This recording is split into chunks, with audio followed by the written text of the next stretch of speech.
आज की इस वीडियो में हम लोग देखने वाले हैं नंबर सिस्टम यानी संख्या पद्धति के बारे में। ठीक है, संख्या पद्धति में हम लोग सबसे पहले स्टार्ट करेंगे संख्या से।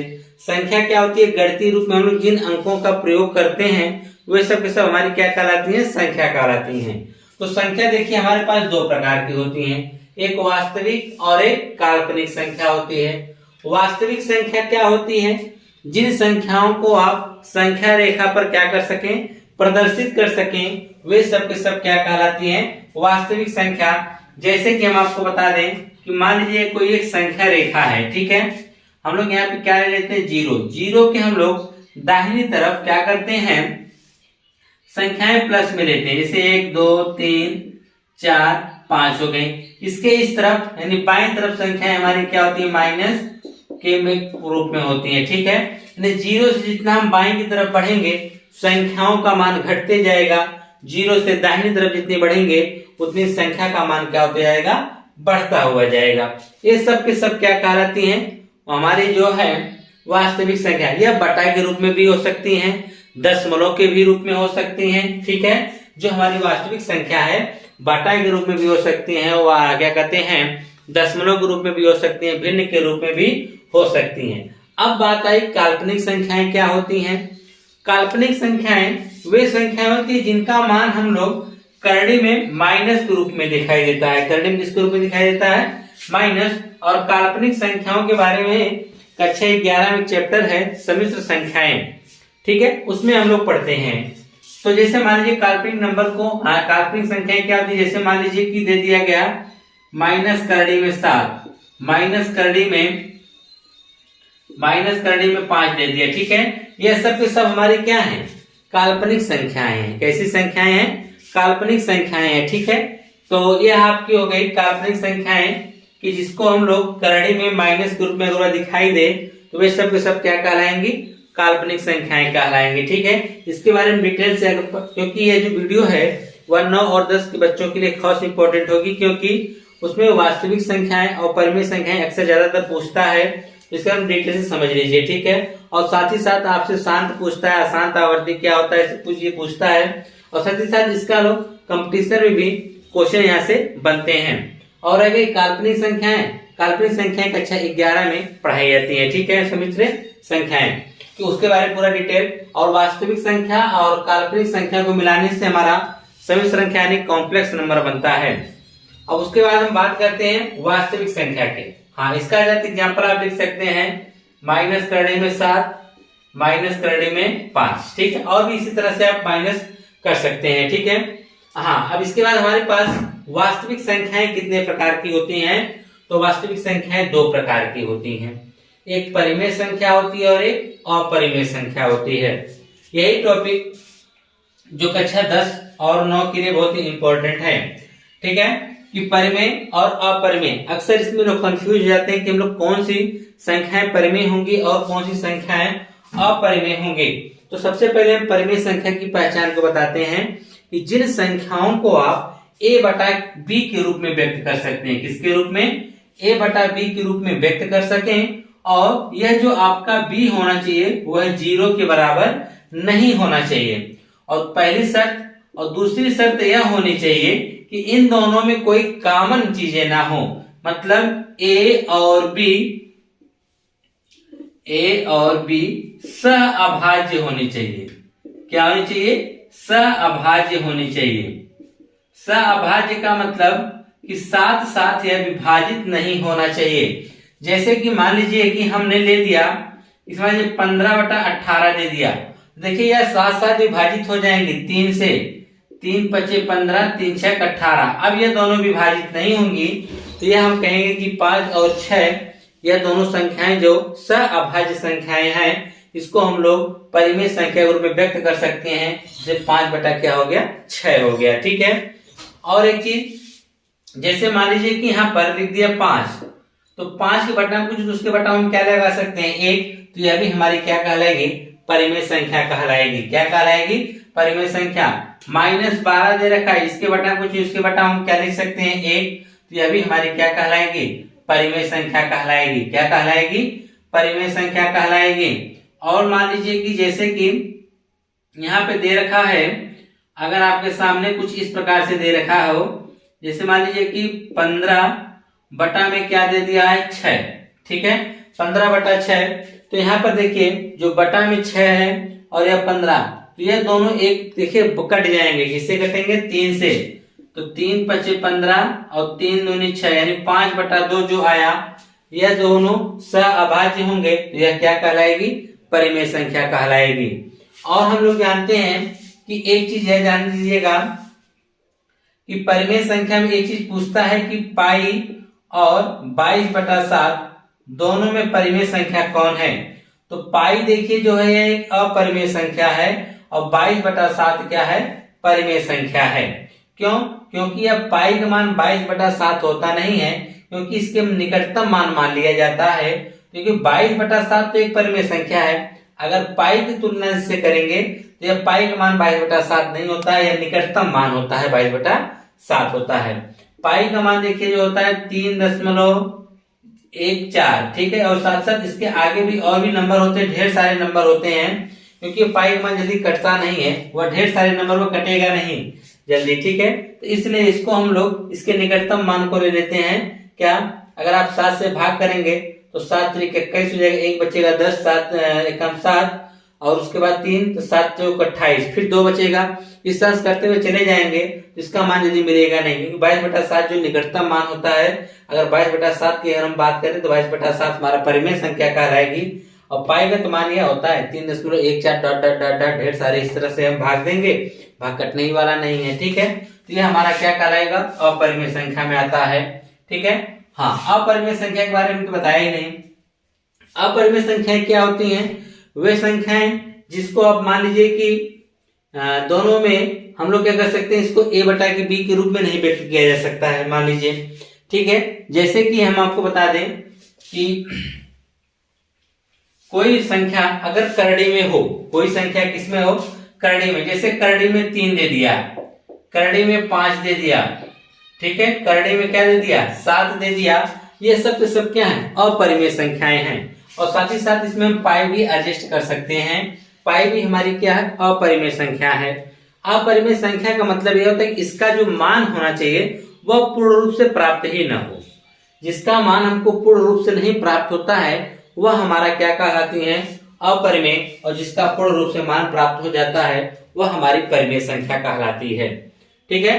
क्योंकि हम लोग जब मान निकालते हैं करड़ी में 3 का, तो करड़ी में 3 का जो मान आता है 1.732 डॉट डॉट डॉट, आगे भी कुछ और आता है, ठीक है। उसी प्रकार से करड़ी में 2 का भी मान निकालेंगे 1.414 डॉट डॉट डॉट, इस प्रकार से आएगा, ठीक है।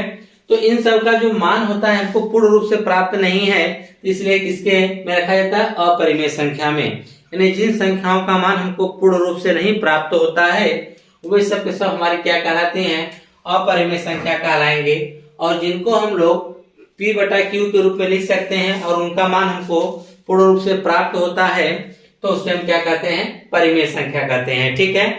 और एक चीज, परिमेय संख्या, परिमेय संख्या की एग्जांपल आप लोग ध्यान दीजिएगा, करड़ी में 5, करड़ी में 7, करड़ी में 3, साथ ही साथ क्या है, पाई है। अब इसके बाद हम परिमेय संख्या की बात चलते हैं। तो परिमेय संख्या भी 2 प्रकार की होती है, एक होता है पूर्णांक और एक होता है भिन्न। पूर्णांक पे देखिए जो होता है उसमें धनात्मक भी मिलता है, शून्य भी मिलता है, सॉरी ऋणात्मक भी मिलता है, शून्य भी मिलता है और धनात्मक भी मिलता है। जैसे कि हमारे पास कोई संख्या हम ले लेते हैं, लेकिन वो पूर्ण होनी चाहिए, कैसी होनी चाहिए, पूर्ण होनी चाहिए, तो सब के सब हमारे क्या कहलाएंगे, पूर्णांक कहलाएंगे। जैसे कि मान लीजिए कि हमारे पास -5 हो गया, -2 हो गया, -3 हो गया, -4 हो गया, 0 1 2 3 4 5, ये सब के सब क्या है, हमारे पास पूर्णांक संख्याएं हैं, ठीक है। क्योंकि इसमें यहाँ से यह जो पार्ट है यह हमारा ऋणात्मक है, यह हमारा क्या है, ऋणात्मक है। बीच में तो हमारा क्या कहलाएगा, शून्य कहलाएगा।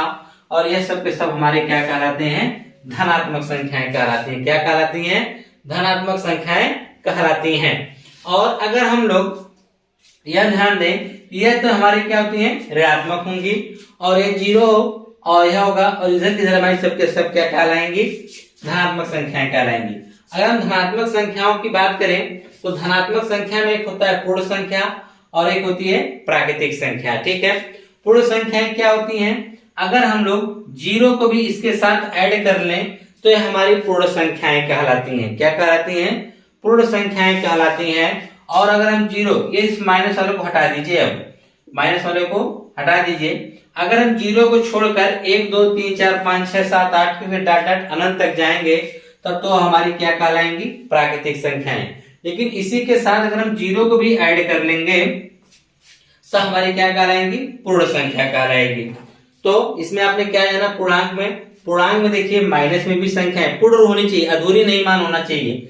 ये नहीं कि इसका जो मान होना चाहिए वो अधूरा होना चाहिए, ठीक है। तो अधूरा जब होगा तो वह दशमलव की फॉर्म में चली जाती है, ठीक है। तो उसके बाद दशमलव का जो पार्ट है थोड़ा अलग इसलिए लिखा गया है क्योंकि दशमलव में हम लोग देखते हैं इसमें परिमेय और अपरिमेय दोनों संख्याएं मिलती हैं, इसलिए इसको अलग रखा गया है, ठीक। क्योंकि हम लोग पढ़ रहे हैं क्या? परिमेय संख्या। और दशमलव इसलिए अलग रखा गया है क्योंकि दशमलव जो होता है उसमें परिमेय भी संख्या मिलेंगी और अपरिमेय भी संख्या मिलेंगी। जब उसके बारे में भी पढ़ेंगे डिटेल्स तो आपको अच्छे समझ में आएगा। तो हम पूर्णांक की बात कर रहे थे। पूर्णांक जो होता है वह मान हमको पूर्ण मिलना चाहिए, वह प्लस में भी होगा, माइनस में भी होगा और जीरो भी होगा। जो हिस्सा ऋणात्मक होगा उसको माइनस में होगा उसको ऋणात्मक कहेंगे और बीच वाला हिस्सा क्या है? हमारा जीरो है, ठीक है। और उसके बाद यहाँ पे -4 नहीं बल्कि ले लीजिए -2 -1 कर लीजिए, ठीक है। अब यहाँ पे देखेंगे हम लोग कि यह जो हमारा हिस्सा यहाँ से यहाँ तक यह तुम्हारा धनात्मक हो गया, जीरो हो गया या माइनस वाला हो गया। अगर हम इधर माइनस वाले को छोड़कर अगर जीरो से लेके 1 2 3 4 5 कहेंगे, जीरो साथ में ले लेंगे तब तो हमारी पूर्ण संख्याएं कहलाएंगी। क्योंकि अब हम धनात्मक के पार्ट से पढ़ने आएंगे धनात्मक कितने प्रकार की होती हैं। तो अगर हम जीरो को साथ ले लेते हैं तो तुम्हारी पूर्ण संख्या कहलाएंगी, जीरो को छोड़ देंगे तो क्या कहलाएंगी? प्राकृतिक संख्याएं कहलाएंगी, ठीक है। तो प्राकृतिक संख्याओं को जो हम लोगों ने देखा तो प्राकृतिक संख्याएं भी कई प्रकार की होती हैं। अभी भी हमको पढ़ना बाकी है, ठीक है। फिर उसके बाद दशमलव देखेंगे। सबसे पहले इस प्राकृतिक संख्या को खत्म कर लिया जाए कि प्राकृतिक संख्या के बारे में देखिए क्या क्या बताया गया है, ठीक है। तो प्राकृतिक संख्याओं में आप लोग देखिए पढ़ रहे हैं, दिखाई दे रहा होगा कि भाज्य हो, अभाज्य है, सम, विषम और एक परिपूर्ण संख्या। यह आपके लिए नई सामने आई होगी। तो इन सब चीजों के बारे में जानते होंगे। थोड़ा सा हम आपको हिंट कर दे रहे हैं कि भाज्य संख्याएं कौन सी संख्याएं होती हैं? वे संख्याएं जो खुद या कह सकते हैं सॉरी भाज्य पढ़ रहे हैं, हाँ, जो संख्याएं जो क्या होती हैं किसी से कट जाएं, ठीक है ना। मतलब उसके कम से कम 3 गुणनखंड होने चाहिए। उसके 3 गुणनखंड से अगर अधिक गुणनखंड हमको मिलता है तब तो वे हमारी भाज्य संख्याएं कहलाएंगी। जैसे कि मान लीजिए कि हमने ले लिया मान लीजिए कि यहाँ पर 5, तो 5 अगर आप देखेंगे तो 5 के 2 ही गुणनखंड मिलेंगे। 5 किससे किससे कट सकता है? 1 से कटेगा और 2 से कटेगा, जिसके 2 ही गुणनखंड मिले हैं। तो 5 हमारा क्या कहलाएगा? अभाज्य कहलाएगा। क्या कहलाएगा? अभाज्य कहलाएगा। अगर हम 8 की बात करें तो 8 किस किस से कट सकता है? 1 से भी कट सकता है, 2 से भी कट सकता है, 4 से भी कट सकता है और 8 से खुद ही कट सकता है। इसके 4 गुणनखंड मिल सकते हैं, यानी 4, तो ये इसके क्या कहलाएगा? भाज्य कहलाएगा, ठीक है। यानी जिसके हमारे पास 3 गुणनखंड मिल जाएं तो वह हमारा क्या कहलाएगा? भाज्य कहलाएगा। और जिसके सिर्फ 2 या 2 से कम मिले, यानी यह कह सकते हैं 3 से कम जिसका गुणनखंड मिलेगा वह अभाज्य कहलाएगा। कहने का मतलब क्या? अभाज्य कि जो खुद और एक के अलावा किसी से भी ना कटे वह हमारा क्या कहलाता है? अभाज्य कहलाता है, ठीक है। सम विषम की बात करें तो जो संख्याएं 2 से कटी हैं उसे सम संख्याएं कहते हैं। 2 4 6 8 10 12, ठीक है। विषम संख्याएं क्या होती हैं? जो 2 से न कटे। जैसे हमारे पास क्या होगा? 1 2 3 5 7 9 11, ये सब के सब हमारी क्या है? विषम संख्याएं हैं। अब बात आती है परिपूर्ण संख्या क्या होती है, ठीक है। परिपूर्ण संख्या के बारे में देखिए क्या होता है। परिपूर्ण संख्या देखिए क्या होती है, ध्यान से देखिएगा। इसको मिटा देते हैं। परिपूर्ण संख्या देखिए क्या होती है। जैसे मान लीजिए कि हमने 6 का गुणनखंड अगर हम करते हैं तो ये किस किस से कटने वाला है? मान लीजिए 1 से कटेगा, 2 से भी कट सकता है, 3 से भी कट सकता है। और अगर हम बात करें इस प्रकार से, गुणा ना लगा कि इस प्रकार लिखा जाए, ये 1 से भी कट सकता है, 2 से भी कटेगा, 3 से भी कटेगा और स्वयं 6 से भी कटेगा, यानी तो हम 6 को छोड़ देते हैं। अगर इन तीनों का गुणा करने पर 3 दोनों को जोड़ने पर अगर 6 आ जाता है तब तो यह क्या कहलाएंगी, पूर्ण संख्या, परिपूर्ण संख्या कहलाएंगे। अगर 6 नहीं आता है तो वह परिपूर्ण संख्याएं नहीं कहलाएंगी। जैसे कि हम और 28 लेते हैं, ठीक है। अगर 28 देखें किससे किससे कट सकता है, तो 28 1 से कटेगा, फिर हम काटेंगे 2 से कटेगा, 3 से तो नहीं कटेगा, 4 से कटेगा, ठीक है। 4 के बाद 5 से भी नहीं कटेगा, 6 से नहीं, सीधे किससे कटेगा 7, और 7 पर सीधे के 14 से कटेगा और 28 से कटेगा, ठीक है। तो 28 हमको लेना नहीं, इसलिए इसको हम हटा देंगे। अब बाकी इन अंकों को जोड़िए, क्या देखिए 28 आता है, तो हम देखेंगे यहाँ से 2 1 3, 3 और 4 कितना हो जाएगा 7, 7 7 14, और 14 14 कितना हो जाएगा 28। यानी इन सबको जोड़ने पर हमको देखिए 28 प्राप्त हो जा रहा है। तो 28 कैसी संख्या कहलाएंगी, परिपूर्ण संख्या कहलाएंगे, ठीक है। तो जिस भी संख्या को हमको पता करना हो कि यह परिपूर्ण संख्या है या नहीं है, तो हम देखेंगे वह किससे किससे कट सकती है, ठीक है। जिससे कटेंगे उसको लिखेंगे, और जो वह स्वयं की संख्या को हटा देंगे, बाकी वह जिनसे जिनसे वह कट रही है उन संख्याओं का योग अगर उस संख्या के बराबर आता है तब तो वह क्या कहलाएंगी, परिपूर्ण संख्याएं कहलाएंगे, ठीक है। तो यह तो हो गया आपका रेशनल नंबर से लेकर पूर्णांक और परिपूर्ण संख्या तक। अब बच गया आपका फ्रैक्शन। भिन्न क्या है देखेंगे, तो भिन्न यहाँ पे आप देख रहे हैं कि भिन्न 3 प्रकार की है, ठीक है। एक उचित भिन्न आपके सामने दिख रही है, विषम भिन्न और मिश्र भिन्न होती है। तो उचित भिन्न जैसे मान लीजिए कि उचित भिन्न में हम देखते हैं कि जो भिन्न में अंश जो होता है छोटा होता है, हर क्या होता है, बड़ा होता है। जैसे कुछ इस प्रकार से लिखा हो कि 5/7, ठीक है, 4 मान लीजिए यहाँ पे लिख दिया 7, 3 यहाँ पे क्या लिख दिया 5, 1/2 लिख दिया। तो इस कंडीशन में आप देख रहे हैं कि आपका जो है, जो अंश छोटा है और हर बड़ा है, अंश छोटा और हर बड़ा होगा तो उसे हम बोलेंगे उचित भिन्न है। क्या बोलेंगे, उचित भिन्न है। और इसी का जस्ट उल्टा कर दीजिए, अगर मान लीजिए कि 7/5 हो गया, 7/4 हो गया, 5/3 हो गया, और उसके बाद हम यह देखेंगे कि यहाँ पर 1/2 को मतलब क्या लिख देंगे, 2/1 कर दीजिए। यानी अंश बड़ा हो जाए और हर छोटा हो जाए तो इसे हम विषम भिन्न बोलते हैं। क्या बोलते हैं, विषम भिन्न बोला जाता है। मिश्र भिन्न क्या होता है, तो आप देखते हैं इसी को हम लोग इसे भाग लगाएंगे तो 5 × 5, 1 हो जाएगा 2/5, 1 सही 2/5। तो इसमें हम लोग को जो संख्या है एक तो पूर्ण संख्या प्राप्त होती है और दूसरी जो संख्या मिलती है वो हमारी उचित भिन्न होती है। जैसे 1 सही ये 2/5 मिला है तो हमारा 1 जो होगा वो हमारा पूर्णांक होगा, ठीक है, या पूर्ण संख्या कह सकते हैं, पूर्णांक अपूर्ण संख्या होगी। और जो 2/5 है वो हमारा क्या होगा, उचित भिन्न होगा। इसलिए इसको क्या बोला जाता है, मिश्र भिन्न, क्योंकि अपूर्ण और क्या कहते हैं उचित भिन्न का मिश्रण होता है, इसे हम लोग क्या कहते हैं, मिश्र भिन्न कहते हैं। जैसे मान लीजिए कि 3 सही 2/5 हो गया, ठीक। तो 3 तो हमको एक पूर्ण संख्या मिली गई और साथ ही साथ 2/5 हमको क्या मिल रहा है, उचित भिन्न मिल रहा है। इसलिए इस प्रकार के भिन्नों को कौन से भिन्न की श्रेणी में रखा जाता है, मिश्र भिन्न की श्रेणी में रखा जाता है, ठीक है। ये आपका हो गया भिन्न। अब बात करते हैं दशमलव की।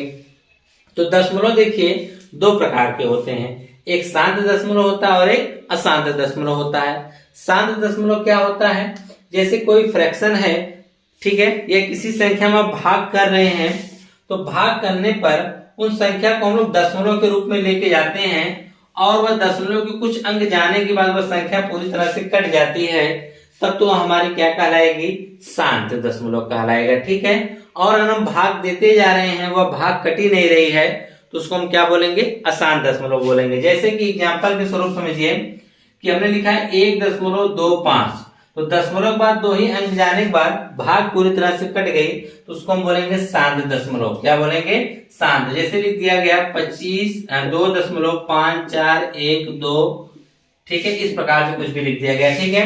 तो दशमलव के बाद देखिए 6 अंक जाने के बाद भाग पूरी तरह से कट गई, तब इसे हम क्या बोलेंगे, शांत दशमलव बोला जाएगा, ठीक है।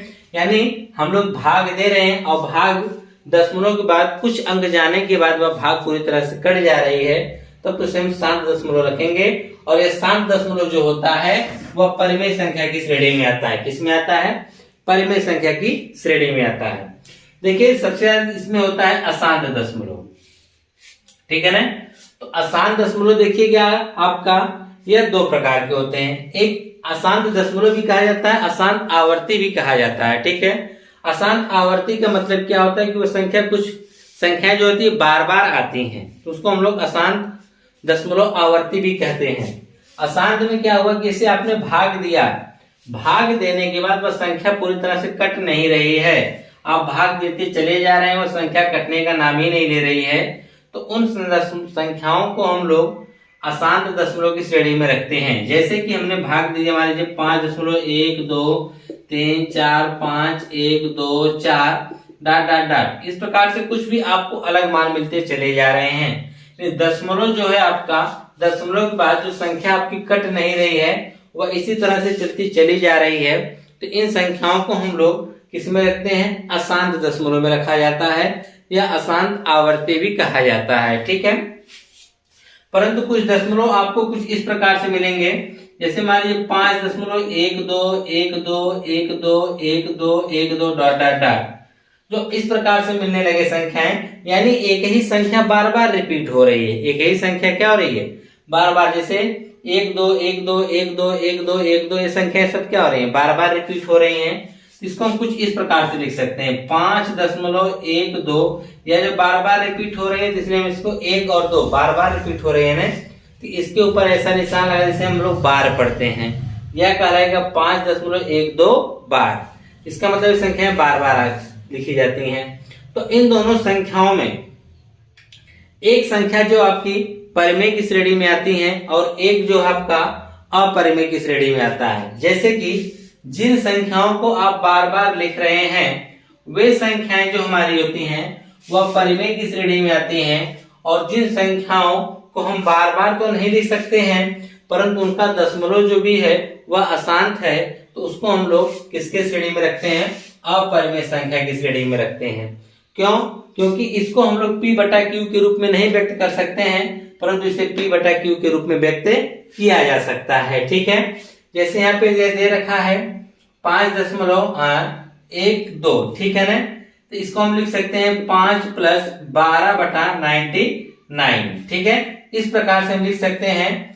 तो यह हमारा क्या हो जाएगा, परिमेय संख्या की श्रेणी में आएगा। किसमें आएगा, परिमेय संख्या की श्रेणी में आएगा। जिसको हम लोग बटा के रूप में लिख सकते हैं वे हमारी क्या कहलाएंगी, परिमेय। याद रखिए, जिन संख्याओं के ऊपर अगर बार लग गया तो वे संख्या हमारी परिमेय श्रेणी में आएंगी, और जिनके ऊपर बार नहीं लग रहा है और उसका दशमलव अशांत है वे सब के सब किसमें चली जाएंगी, अपरिमेय संख्या में चली जाएंगी। ठीक है, आपने चार्ट के माध्यम से जो है संख्या पद्धति बारे में समझा है। ठीक है, परिमेय अपरिमेय क्या होती हैं, दशमलव में भी आपने देख लिया कि जिन संख्याओं में हम जो संख्याएं बार बार रिपीट करती हुई जाती हैं उसे हम लोग क्या कहते हैं, परिमेय संख्या। और जो संख्याएं का दशमलव तो शांत ना हो और उनका जो क्रम भी निर्धारित ना हो तो वे सब संख्याएं क्या आती हैं, अशांत दशमलव में किसमें आती हैं, अपरिमेय संख्या में आती है। इसका जो मान होता है वह पूर्णों से हम ज्ञात नहीं कर सकते हैं। ठीक है, तो इस प्रकार से आपने यह देखा कि इस वीडियो में